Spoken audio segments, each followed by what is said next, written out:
خۆشەویستان هەموو لایەکان بەخێر بێن، ئێوارتان باش، شیعرتان باش. زۆر سوپاس بۆ ئامادەبوونتان کە ئەتان کێشا و لەم ئێوارە کۆڕە تایبەتەدا هەموو لایەکان هاتوون. زۆر بەخێر بێن. یەکی لەو کارانەی کە شاکارێکە لە بەردەستی ئێمەیە ئەمڕۆ شعری سێ سەدە شعری جیهانیە کە بەڕێزیان وەری جێڕاوە بۆ سەر زمانی کوردی و ئەگەر چی خۆی لە بابەتی شعرەکانە لە بابەتی وەرجێڕانە ئەڵێ من هیچ میتۆدێکم نەبووە و لەسەر بنەمای چێژ و تێگەیشتی خۆم بۆ ناوەڕۆکی شعرەکان ئەم شعرانم وەرجێڕاوە، بەڵام کاتێک کە سەیری کتێبەکەکەی لە ڕاستیە هەست بە میتۆدێکەکەی کە لەسەر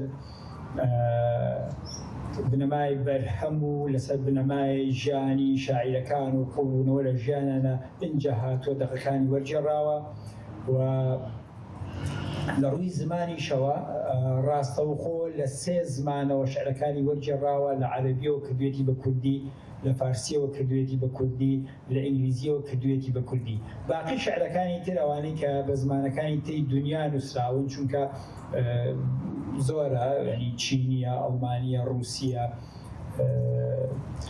شاعرانی ئەمریکایە و زۆربەی زمانانی دنیای تایە لە ئینگلیزیەوە وەریجێڕاوە.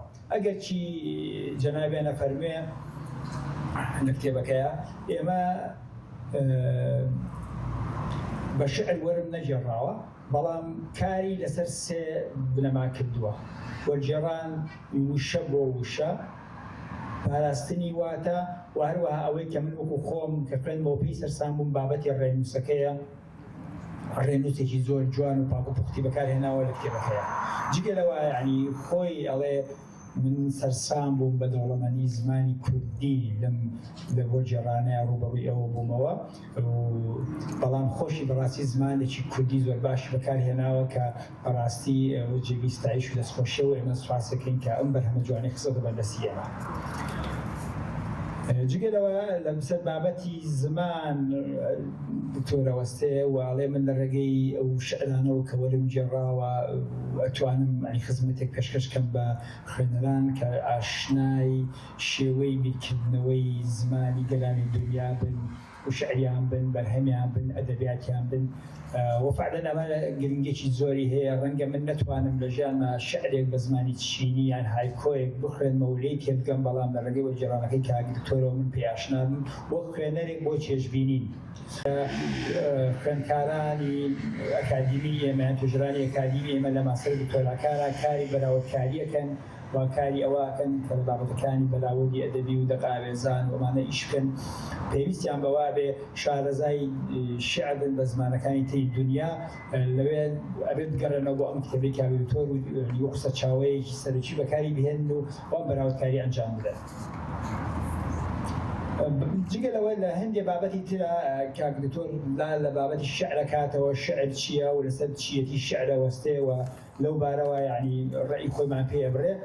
و بەشێکی تری ئەم بەرهەمە بابەتی وەرجێڕانی گۆرانیە، گۆرانی لیریشی گەلانی دنیای بۆ ئێمە وەرجێڕاوە و لەوێ ئەوەی پێمان بڵێ ئێمە گۆرانی ئێمە یان گۆرانی فۆلکلۆری ئێمە یان گۆرانی ئێمە بەگشتی زۆر جار ڕوبەڕووی کۆمەڵێک وشە و دەستەواژە ئەبینەوە کە پەروەردەناسان و پەروەردەکاران گلەیی لە ئەم وشە دەستەواژە ناکەن کە پێیان وایە پەروەردەیی نییە یان مەسەلەن باڵانسی نەتەوەیەکی بەسەر نەتەوەیەکی ترا زاڵ کردووە، ڕەگەزێکی تری بەسەر ڕەگەزەکە زاڵ کردووە. ئامانج لە وەرجێڕانەکەی کە دکتۆر ئەوەیە کە فێرمان بکە گۆرانی گەلانی دنیا چۆنە، چۆن باڵانسیان ڕاگرتووە. ئەکرێ ئێمە هونەرمەندانی ئێمە، دەنگێژانی ئێمە، بەیتبێژانی ئێمە، هونەرمەندانی میلی و ئەوانی تریش سوود لەسەر ئەم بنەمایە وەرگرن و ڕەچاوی ئەو دادپەروەریە بکەن لە ئەو تێکستانی کە بەکارهێن بە گۆرانی. لەگەڵ ئەوەشە ئێمە ئاشنای بابەتی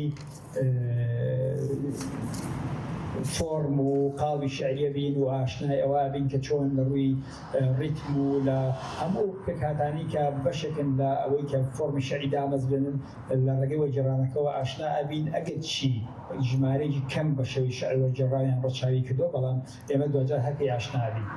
خۆی بەرهەمەکە بریتە لە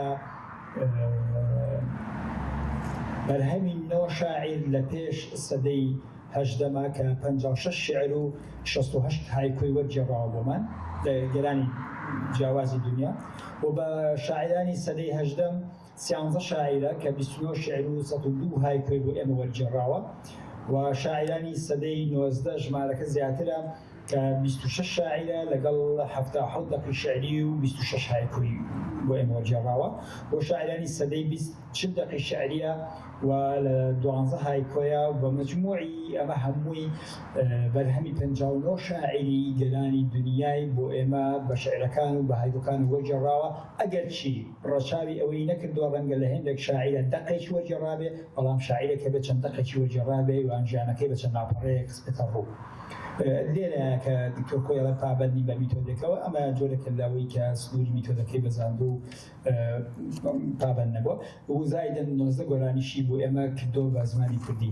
من نامەوێت زیاتر لەسەر بابەتە قسە بکەم بۆی چێژی بەڕێزان نەکوژم کە ئەنە کتێبەکە بخوێننەوە و خوێنەر خۆی چێژی لێ ببینێ و دوایە بچێ و وەکو ئێمە ئەو بەختە یاوەری بێ کە بتوانێت دەقەکە بخوێنێتەوە. ئەمەوێت جەنابی کاوتۆر بانکەم بۆ خۆی کە بێ لەبارەی کتێبەکەەوە قسەمان بۆ بکە و ئەوێت چی بڵێ هێوادارم من جێژادەڕیم نەکرد بۆ سوپاس بۆ هەموو لای کاوتۆر جافەرمی.